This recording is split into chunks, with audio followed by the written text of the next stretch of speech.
History is a grand tapestry, intricate and vast, stretching across the ages. It is woven with the stories of mighty empires, each thread representing a civilization's rise and fall. We remember the Romans, Egyptians, and Greeks, names etched into our collective memory, their legacies celebrated in textbooks and monuments. Their ruins are visited by millions, their influence undeniable, shaping art, science, and governance for centuries. But what of the empires that have faded from memory, whose stories are not told in every classroom? History is filled with whispers of civilizations that once shaped the world, now hidden beneath layers of earth and time. These are the forgotten kingdoms, their cities buried, their languages silent, their achievements nearly lost to the ages. One such ghost is the kingdom of Aksum, a civilization that once thrived in the highlands of East Africa. For a time, Aksum stood shoulder to shoulder with Rome, Persia, and China, its power and wealth renowned across continents. Its ships sailed great trade routes, its kings commanded respect, and its culture flourished. Yet today, its name is often forgotten. The story of Aksum reminds us that history is shaped as much by what we forget as by what we remember, and that every lost empire leaves echoes behind. This is the story of a remarkable African civilization that rose to incredible heights and then vanished into the mists of time. We'll explore its cities, culture, and lasting impact, uncovering the mysteries that still linger in its ruins. By understanding Aksum, we discover a richer, more complex past than we ever imagined, and gain new insight into the forces that shape civilizations. It is a tale of power, faith, and the inevitable passage of time, a story waiting to be rediscovered. To find Aksum, we journey deep into the highlands of Ethiopia and Eritrea, a breathtaking land of rugged mountains, winding valleys, and lush, fertile plateaus. This dramatic landscape, shaped by ancient geological forces, has long been a cradle of civilization and a natural stronghold. This geography was both fortress and gateway, opening onto the Red Sea and connecting Africa, Arabia, and the Indian Ocean. The land's position made it a crossroads for travelers, traders, and ideas from distant worlds. Aksum flourished for nearly 1,000 years, reaching its zenith between the 3rd and 6th centuries. Its monumental ruins and towering stelae still stand as silent witnesses to its former glory. The Persian prophet Mani even listed Aksum among the world's 4 great powers, alongside Rome, Persia, and China, a testament to its global significance. At its height, Aksum's territory spanned parts of Sudan, Yemen, and southern Arabia, stretching its influence across the Red Sea and deep into the African continent. The Aksumites were a blend of African and Semitic peoples, forging a unique and vibrant society. Their diversity enriched their culture, language, and traditions. They developed Ge'ez, a written language that endures today in Ethiopian liturgy and religious texts, linking the past to the present. Through ancient writings and inscriptions, we catch glimpses of their daily lives, beliefs, and the stories they cherished. Their identity was forged in their mountainous homeland, projected through a formidable army and navy that defended their realm and expanded their reach. Aksumite Daos mastered the Red Sea, controlling key ports like Adulis and ensuring the kingdom's dominance over maritime trade. From Adulis, African gold, ivory, and exotic goods flowed out, while treasures from Rome, India, and beyond poured in, making Aksum a hub of international commerce.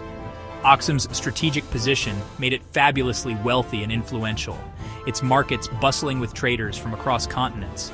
Its power was not just military, but economic and cultural, radiating influence far beyond its borders.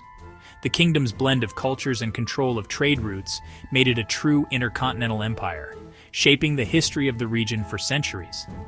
Aksum was the gatekeeper between continents, a beacon of power, culture, and connection in the ancient world. The cities of Aksum were testaments to its power and sophistication, rising from the rugged Ethiopian highlands as marvels of ancient engineering and ambition. The capital, Aksum, was a bustling metropolis of palaces, temples, and public squares, where the echoes of daily life mingled with the grandeur of royal processions. Merchants, priests, and soldiers from distant lands filled its streets, bringing with them stories, goods, and customs from across Africa, Arabia, and beyond. The king, or Negusa Nagast, ruled as a divine figure, supported by nobles and priests who helped maintain order and uphold tradition. Most people were farmers, herders, and artisans, sustaining the kingdom's economy through their labor and skills, and ensuring the city thrived. Before Christianity, Axumites practiced a polytheistic faith, worshipping gods like Astar and Marem, and holding elaborate rituals to honor their deities. Their kings claimed descent from Marem, reinforcing their divine right and connecting the royal family to the spiritual world. This early faith shaped their art and architecture, with symbols dedicated to powerful deities carved into stone, influencing every aspect of public and private life. The most iconic symbols are the great stelae, enormous stone towers carved to resemble buildings, standing as both tomb markers and monuments to the kingdom's might. The largest, the Great Stele, once stood over 33 meters high, a feat of engineering that still inspires awe. Though it fell long ago, smaller stelae still stand, silent sentinels over the city, watching centuries pass beneath their shadows. These monuments were expressions of power, faith, and engineering prowess, each stone telling a story of ambition and belief. They continue to baffle experts today, their true meanings and construction methods still shrouded in mystery. Aksum's stone legacy endures as a symbol of its greatness, a reminder of a civilization that shaped the course of African history. Aksum's achievements extended beyond monuments. Its artisans crafted pottery, metalwork, and jewelry of remarkable beauty and skill. Gold and silver objects found in royal tombs reveal a society that valued artistry and technical mastery. In science, Aksumites developed advanced irrigation systems, dams and terraces that tamed the highlands and supported a large population. These innovations were essential for survival and prosperity. One of Aksum's most remarkable feats was minting its own currency, the first coins in sub-Saharan Africa. Stamped with the king's image and inscribed in Ge'ez and Greek, these coins were tools of trade and propaganda. After converting to Christianity, Aksum was among the first to feature the cross on its coins. The use of Greek on their currency shows their integration into the Greco-Roman world. Aksumite coins built trust and facilitated international trade. Their financial innovation rivaled that of any empire. Aksumite engineering shone in their monumental architecture. The stelae, colossal stone towers, required mastery of physics and logistics. Carved with false doors and windows, they mimicked royal palaces and likely served as grave markers for kings. The ruins of palaces like Dungur reveal complex structures with earthquake-resistant techniques unique to Aksum. This architectural style adapted to their environment and showcased their ingenuity. The rock-hewn churches of Lalibela, carved centuries later, are spiritual descendants of Aksumite tombs. These monolithic churches, connected by tunnels, continue a sacred tradition of carving buildings from living rock. The alignment of stelae and tombs suggests a deep knowledge of astronomy. Monuments may have marked solstices, integrating architecture with the cosmic calendar. This knowledge guided both religious rituals and agriculture. Aksum's legacy is written in stone and stars. Aksum's wealth and power were built on trade.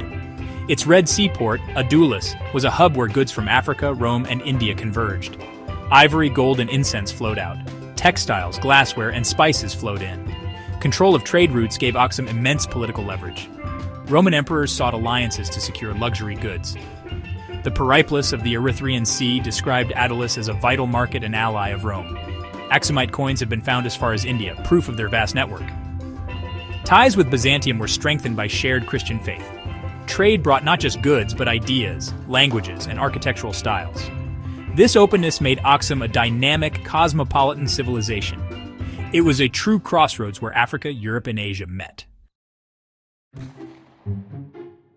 Aksum's conversion to Christianity under King Izana in the 4th century was transformative. It became one of the world's first Christian states, even before Rome. Tradition credits Frumentius, a Syrian Christian, with converting the king and founding the Ethiopian Church. The cross replaced old symbols on coins, and churches became centers of learning and art. The Bible was translated into Ge'ez, preserving the language and creating a rich religious literature. Christianity became central to Aksumite identity and endures in Ethiopia today. The new faith forged strong ties with Byzantium, creating a Christian axis against Persia. King Caleb's expedition to Yemen to protect Christians showed Aksum's commitment to its faith. Aksum also sheltered early Muslim refugees, earning a place of respect in Islamic tradition. This act of tolerance highlights Aksum's unique role in the religious landscape of its time. Its legacy of faith and compassion still resonates. How did Aksum fade into obscurity? Its decline was gradual, driven by shifting trade routes, environmental challenges, and the rise of Islam. Arab conquests cut off Aksum from Red Sea trade, while soil erosion and climate change weakened agriculture. The kingdom's economic base crumbled, cities shrank, and power shifted deeper into the highlands. Aksum was slowly abandoned, its monuments left to the elements. Yet its legacy endured in the Ethiopian church and later dynasties claiming Aksumite descent. European historians overlooked Aksum, but its story survived in Ethiopia. Only in recent centuries have archaeologists begun to uncover its lost glory. The sands of time are finally giving up Aksum's secrets. The story of Aksum is more than a chapter from the past. It's a lesson for today. It reminds us that history is often incomplete, shaped by the loudest voices and most visible ruins. For every Rome, there is an Aksum, an African superpower whose story was forgotten. Rediscovering Aksum challenges us to seek a fuller, more honest picture of our shared journey. Its achievements in engineering, trade, and faith rivaled any empire. We must remember these lost stories, support research, and honor the voices that kept them alive. By doing so, we enrich our understanding of humanity's tapestry. The echoes of Aksum invite us to explore forgotten histories and celebrate human diversity. Every culture, no matter how forgotten, has a story worth telling. And in remembering, we find respect, curiosity, and a deeper sense of who we are.